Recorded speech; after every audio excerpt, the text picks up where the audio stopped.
Today we're going to talk about translating a Latin sentence. It's really fairly simple once you see the system or devise your own system to approach translation. The art and skill of translation is much like the art and skill of working a jigsaw puzzle. Think for a moment. When you received a jigsaw puzzle or when you were a young child and you sat down to work a puzzle, what's the first thing you do? You dump out all the pieces and you look at them. And they're all there, but suddenly you realize you have to find a way to put everything in order so that it makes a logical picture. And it's the same with translating Latin. You have to take all the pieces, but you don't grab them first and start jamming pieces together. How many times have you put two jigsaw puzzle pieces together and then suddenly realize they don't really fit? You can come close, but if you hold it up to the light, you realize the pieces don't fit. And it's the same thing with translation. You have to look at all the pieces, then you have to sort. Just like you sort for edge pieces and color pieces, in sentences you do the same thing, but you're not looking for edge pieces and color pieces, you're looking for patterns. And what we do is turn over the pieces of the sentence. That's the first step. We have to see what we have. But this time we're looking for grammatical pieces. This is why in Latin 1, you generally do a review of English grammar because English grammar equates very closely to the grammar of the Latin language. So the first thing you want to do is look at your sentence up to the period. Which words are nouns, which words are verbs, which are adjective, which words are adverbs, conjunctions, pronouns, and so on. Then you begin to look to see which pieces fit together. We still haven't talked about what do the words mean. We're just looking at those endings. Once you know what kind of words you're dealing with, you begin to sort them out. You identify all the information you can, but don't worry about the meanings yet. Look for the connections. Are there adjectives, for example? Are there adjectives that match other nouns in case, number, and gender?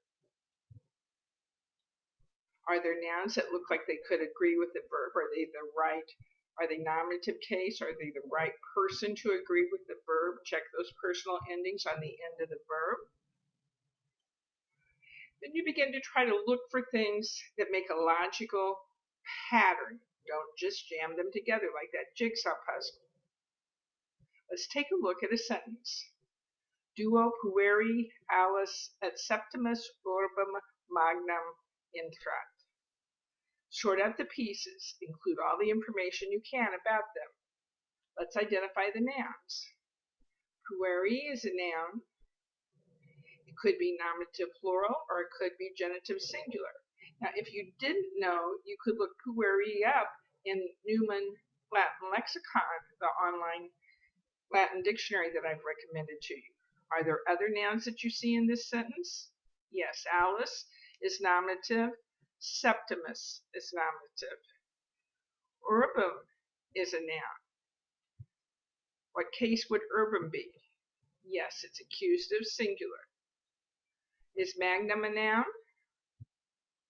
It's accusative singular feminine, but it actually is an adjective in this particular sentence. But it has the same endings and agrees in number and case with urbum. So magnum is an adjective that modifies urbum. Duo is an adjective, and it is nominative plural. And look here, it comes right in front of pueri, which could be a nominative plural noun. So these two words may go together. Then let's look for the verb. And the verb is usually at the end of the sentence, and that's the case in this sentence. And the verb, because it ends in nt, we know is third person plural. So it means we have to have either a nominative plural noun as the subject, or we must have a compound subject to do the action of the verb. And any remaining words, and there is one, and that would be at, which is a conjunction. Now, step 2, we're looking for connections. We still haven't worried about what these words mean yet. Are there things that are in agreement with each other? Duo pueri, as we mentioned. Aulus is joined to Septimus by the conjunction et. Aulus is nominative singular, so it could refer back to pueri, and notice there's a comma there that sets this off. Urbum magnum is accusative case, and pueri is nominative plural, so it could agree with intrant. Now we have a roadmap. Next, we start by eliminating any extra possibilities for words. Write numbers to tell yourself the order to translate these words in. Number 1 is the subject, and that would be pueri, duo pueri. The verb would be intrant, and number 3 would be the direct object, or PN or PA stands for predicate nominative or predicate adjective. Urbum could be the direct object because it is in the accusative case.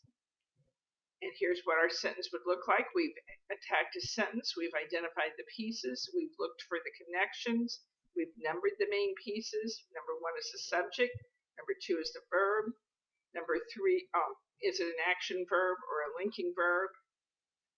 And since it is an action verb, we know we have to have a direct object to receive that, and that would be the third part.